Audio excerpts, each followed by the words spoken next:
जय शिव गोरक्ष। प्रिय श्रोताओं, आप सुन रहे हैं स्कंद पुराण और आज आप सुनेंगे स्कंद पुराण का भाग 96 तथा वैष्णव खंड का भाग 11। पिछले भाग में आपने सुना कि राजा ने के साथ में एक रहस्यमय घटना घटी और अंत में वे भगवान श्री हरि का भजन कर तपस्या करके वैकुंठ धाम को चले गए। अब इससे आगे की कथा इस भाग 96 में सुने। सूत जी कहते हैं कि ये महर्षियों, अब मैं श्री स्वामी पुष्करणी के माध्यम का प्रतिपादन करने वाला इतिहास कहता हूँ, जो इसे पढ़ने वालों के भी पाप का नाश करने वाला है।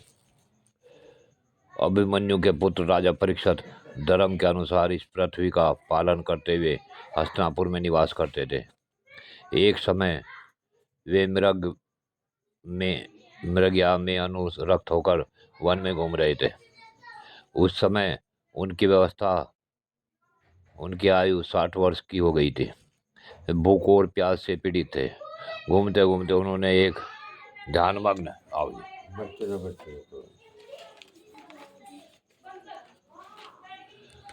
मुनि को देखकर पूछा, मुने, मैंने इस समय वन में अपने बाण से एक मृग को घायल किया है।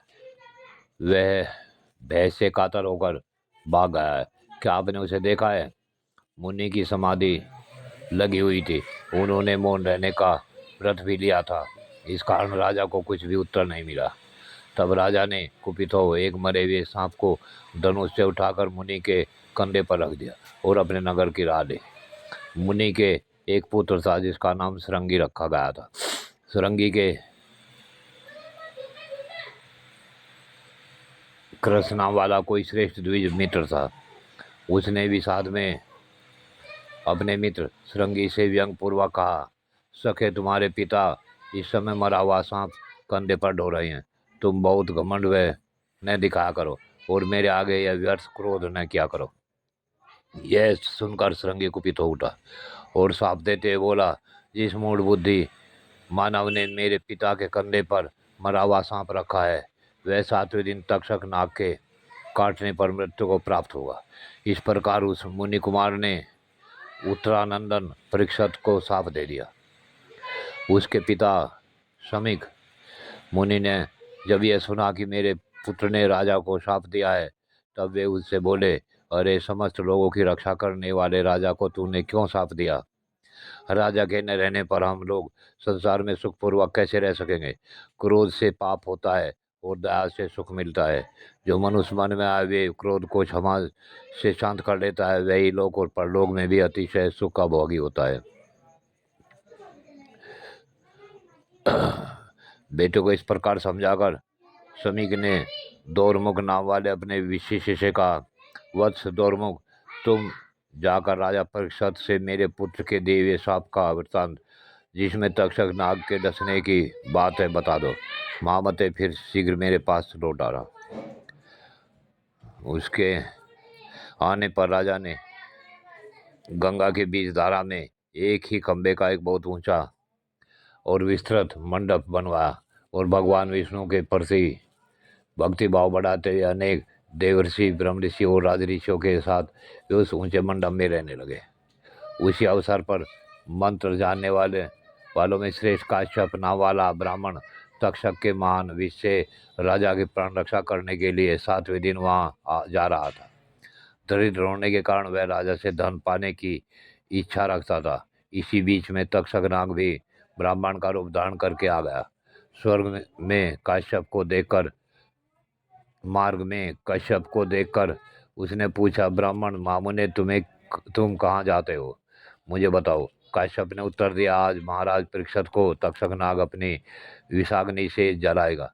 उसकी विषाग्नि को शांत करने के लिए मैं महाराज के समीप जाता हूँ। तक्षक बोला, विप्रवार, मैं ही तक्षक हूँ। मैं जिसे काट लूँ उसकी चिकित्सा तो 100 वर्षों से भी 10,000 महामंत्रों से भी नहीं की हो सकती। यदि तुम में मेरे काटे हुए को भी अपनी चिकित्सा द्वारा जिला देने की शक्ति है, तो बहुत ऊंचे इस वृक्ष को मैं डसता हूँ, तुम जिला दो। यूँ कहकर तक्षक ने उस वृक्ष को काट लिया। उसके काटते ही वह अत्यंत ऊंचा वृक्ष जलकर भस्म हो गया। उस वृक्ष पर पहले से ही कोई मनुष्य चढ़ा हुआ था, वह भी तक्षक के विष की ज्वाला ज्वाला में दग्ध हो गया। तब मंत्रज्ञों में श्रेष्ठ काश्यप ने अपनी मंत्र शक्ति से उस जले हुए वृक्ष को जिला दिया। उसके साथ ही वह मनुष्य भी जी उठा। यह देख तक्षक ने मंत्र कुशल कश्यप से कहा, ब्राह्मण राजा तुम्हें जितना धन दे सकते हैं उससे दोना मैं देता हूँ, इसे लेकर शीघ्र लौट जाओ। यूँ कहकर तक्षक ने उसे बहुमूल्य रतन देकर लौटा दिया। तत्पश्चात तक्षक ने सब सर्पों को बुलाकर कहा, तुम सब लोग मुनियों के वेश धारण करके राजा के पास जाओ और उन्हें भेंट में फल अर्पित करो। बहुत अच्छा कहकर सभी राजा को फल देने लगे। उस समय तक्षक भी किसी बेर के फल में कृमि का रूप धारण करके राजा को डसने के लिए बैठ गया। ब्राह्मण रूपी सर्पों के दिए हुए सभी फल राजा परीक्षित ने बूढ़े मंत्रियों को देकर कोतवालवश एक मोटे फल को हाथ में ले लिया। इसी समय सूर्य भी अस्ताचल पर पहुंच गए। उस फल में सब लोगों ने और राजा ने भी एक लाल रंग का कीट देखा, वही तक्षक था। उसने शीघ्र ही फल से निकलकर राजा के शरीर को लपेट लिया। यह देख आसपास बैठे हुए सब लोग भय से भाग गए। ब्राह्मणों, तक्षक की अत्यंत प्रबल विषाग्नि से राजा परीक्षित मंडप सहित तत्काल जलकर भस्म हो गए। पुरोहित और मंत्रियों ने उनका और दैहिक संस्कार करके प्रजा की रक्षा के लिए उनके पुत्र जन्मेजय को राजा के पद पर अभिषिक्त कर दिया। जय शिव गोरख प्रिय श्रोताओं, इससे आगे की कथा अगले भाग में।